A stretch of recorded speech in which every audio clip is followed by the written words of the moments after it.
રાજસ્વ foundation વતી આપ સૌનું હાર્દિક સ્વાગત કરું છું.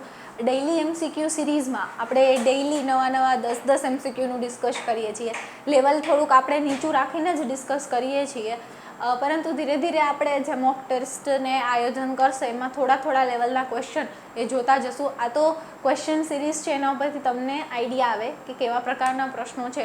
આપણે આટલું વાંચીએ છીએ, પરંતુ આપણે ઢાળવાળી જમીનવાળા જે પ્રશ્નો જોયા, ધોવાણના જોયા, તો ક્યાંક ને ક્યાંક આપણાથી છૂટી જતા હોય, અને આવા પ્રશ્નો ખાલી એક MCQ વાંચીને આપણને માર્ક મળી શકે, તો 10 મિનિટ કાઢીને તમે શાંતિથી એ જોઈ શકો છો. હવે આપણે આજનું ડિસ્કશન આગળ કરીએ MCQનું. સામાન્ય રીતે જમીનની હવામાં વાતાવરણની હવા કરતાં ખાલી જગ્યાનું પ્રમાણ વધુ હોય છે.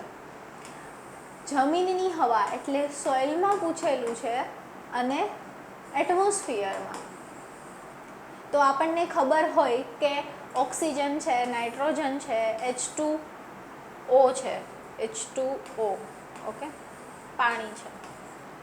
તો આ તો ગેસ નથી, આનું પ્રમાણ ના હોય. હવે આ છે 21% હવામાં છે, નાઇટ્રોજન છે એ 78% છે. કાર્બન ડાયોક્સાઇડ જે છે એનું પ્રમાણ વાતાવરણની હવા કરતાં, ઓકે, આમાં આપણે ગેસનું જ કહેવાનું છે, 0.03% એટમોસ્ફિયરમાં છે, અને સોઇલમાં જોઈએ તો 0.3%, અને અત્યારે આ 0.3%થી વધીને 0.4% થઈ ગયું છે. તો આમાં શું આવશે આન્સર? CO2. એનું જે પ્રમાણ જે છે એ હવામાં વાતાવરણની હવા કરતાં વધુ છે, બરોબર છે. પછીનો પ્રશ્ન જોઈએ. પૃથ્વીની સપાટી ઉપર ખાલી જગ્યા ભાગ ઉપર પાણી ફેલાયેલું છે. 66% ભાગ એ પાણીથી આવૃત એરિયા છે. તો હવે આપણને આ પ્રશ્ન જોયો એટલે હવે આપણને જે કાંઈ પણ ફેક્ટ એટલે કે પર્સન્ટવાળા પ્રશ્નો છે એ પૂછાઈ શકે છે કે ફોરેસ્ટનો કેટલા ટકા ભાગ, એટલે કે ગુજરાતમાં છે,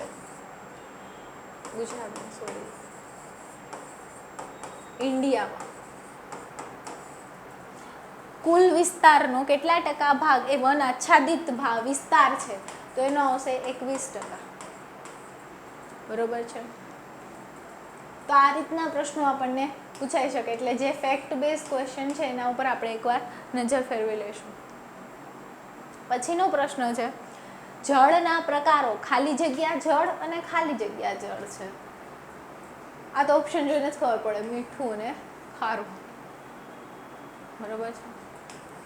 હવે આટલું સિમ્પલ તો ન પૂછી શકે, પરંતુ આપણને આમાંથી આ એટલે રાખ્યું છે કે છે ને એક લેવલ જો ભલે પ્રશ્ન વધી જાય, પરંતુ તમને થોડાક નીચેના લેવલના પ્રશ્નો પૂછવામાં આવે તો તમને એનો આઈડિયા આવી શકે, એ માટે પ્રશ્ન રાખેલ છે. પછીનો પ્રશ્ન જોઈએ. જમીન પર ખારું પાણી ખાલી જગ્યા ટકા છે, જ્યારે મીઠું પાણી ખાલી જગ્યા ટકા છે. એનો આન્સર આવશે ખારું પાણી 97% છે, મીઠું પાણી 2.8% છે. હવે આ છે ને સાવ બેઠો પ્રશ્ન, બેઠો એટલે કે એમાં કંઈ ટ્વિસ્ટ કરીને કે ચેન્જ કરીને ન પૂછી શકે. આ ફેક્ટ બેઝ ક્વેશ્ચન છે કે જેમાં જે ફેક્ટ છે એ રહેવાની જ છે. સૌથી વધુ એરિયા આપણને ખબર છે કે દરિયા કિનારાનો એરિયા છે, તો શું થાય, ખારું પાણી જે છે એનું પ્રમાણ વધારે છે, જ્યારે મીઠું પાણી છે 2.8% છે. હવે આપણે પીવા લાયક પાણી છે એ તો સાવ ઓછું છે, 0.0001%માં છે. તો આવી રીતે આપણને જે ફેક્ટ બેઝ ક્વેશ્ચન છે એ પૂછી શકે છે. પછીનો પ્રશ્ન જોઈએ. ઢોળાવવાળા વિસ્તારમાં ખાલી જગ્યા પિયત પદ્ધતિ વધુ અનુકૂળ છે. પાછો આવ્યો ઢોળાવ. તમને થતું હશે મેડમ તો ઢોળાવની પાછળ પડી ગયા છે, પરંતુ આ પ્રશ્નો એવા છે ને કે આપણે વાંચવામાં ધ્યાને ન જ લીધું હોય, એટલે આવા પ્રશ્નો મૂકવામાં આવેલ છે. ઢોળાવવાળા વિસ્તારમાં કઈ પિયત પદ્ધતિ વધુ અનુકૂળ છે? તો ટપક પિયત પદ્ધતિ, ફુવારા, મટકા કે ખામણા, આ બધી પિયતની પદ્ધતિઓ છે. તો અને કઈ જમીનમાં કઈ પિયત પદ્ધતિ આપી શકાય એવું પણ પૂછી શકે. તો ઢોળાવવાળી જમીન છે એમાં આવશે ફુવારા પિયત પદ્ધતિ જે છે એ અનુકૂળ છે, બરોબર છે. પછી ટપક પિયત પદ્ધતિ જે છે એ ડ્રીપ, જેને આપણે કહીએ છીએ ડ્રીપ ઇરિગેશન. તો એ જે છે એ કેવા પાકોમાં વાવી શકાય અને કઈ જમીનમાં, તો એના ઉપર આપણે ફોકસ કરીશું.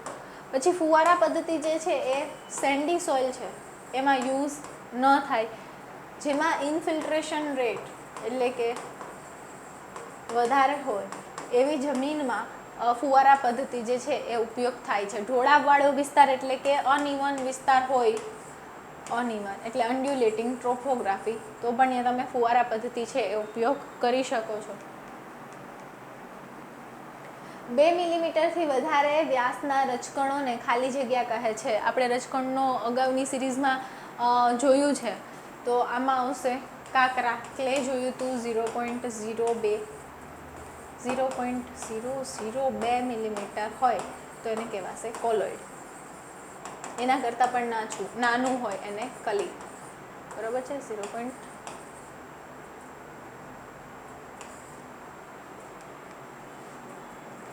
માટીયાળ જમીનમાં માટીનું પ્રમાણ ખાલી જગ્યાથી વધુ હોય છે, જ્યારે રેતાળ જમીનમાં રેતીનું પ્રમાણ ખાલી જગ્યાથી ખાલી જગ્યા હોય છે.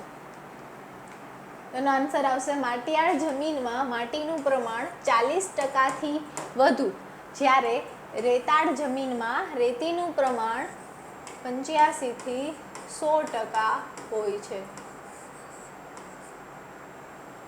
હવે આ પ્રશ્ન છે એને તમને કાંઈ પણ રીતે ટ્વિસ્ટ કરીને પૂછી શકે. આ બધા ફેક્ટ છે અને ફેક્ટ બેઝ ક્વેશ્ચન લેવાનો અહીંયા ઇન્ટેન્સી છે કે તમને આ માહિતી ખબર પડે. એટલે તમે સીધો આન્સર, આ પ્રશ્ન વાંચ્યો હોય તો તમારા માઇન્ડમાં હોય તો તમે ડાયરેક્ટલી એ પ્રશ્ન છે એનો આન્સર કરી શકો છો. પછીનો પ્રશ્ન જોઈએ. ગોરાળુ જમીનમાં કાપનું પ્રમાણ ખાલી જગ્યા ટકા હોય છે, જ્યારે રેતીનું પ્રમાણ ખાલી જગ્યા હોય છે. આગલો પ્રશ્ન જોયો ને તો એમાં માટીયાળ જમીન છે, અને હવેનો જે પ્રશ્ન છે ને એમાં ગોરાળુ જમીન પૂછી છે ને એમાં રેતીના % પૂછેલા છે. તો એમાં ગોરાળુ જમીનમાં કાપ જે છે 30થી 50% અને રેતી જે છે 25થી 30% હોય છે. એટલે જે કોઈ જમીનનું આપણે જે આગળ લેક્ચર લેવાશે એમાં આવશે કે કઈ જમીનમાં કેટલી ટકા કાપ અને કેટલા ટકા રેતીનું પ્રમાણ હોય છે. એટલે એના પરથી તમે આવા આન્સર સરળતાથી કરી શકો. જમીનના મુખ્ય ઘટકોમાં ખનિજનું પ્રમાણ ખાલી જગ્યા ટકા, પાણીનું પ્રમાણ ખાલી જગ્યા ટકા, સેન્દ્રિય પદાર્થોનું પ્રમાણ ખાલી જગ્યા ટકા અને હવાનું પ્રમાણ ખાલી જગ્યા હોય છે. જો આપણે જમીનને ખબર હોય તો આપણે આનો આન્સર કરી શકીએ.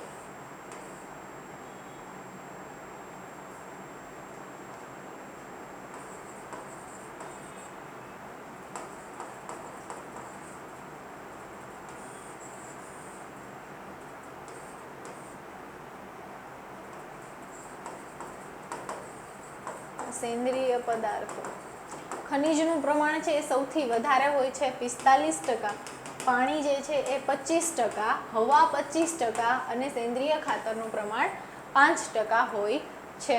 બરોબર છે. એટલે આપણે યાદ આ રીતે રાખી શકીએ. પાણી છે એ 25%, સેન્દ્રિય ખાતર છે એ 5% અને હવા છે એ 25%માં હોય છે. અહીંયા આપણું ડિસ્કશન 10 MCQનું છે એ પૂર્ણ થાય છે. આમાંથી તમને નવા MCQ જાણવા મળ્યા હશે એવી મારી આશા રહેશે.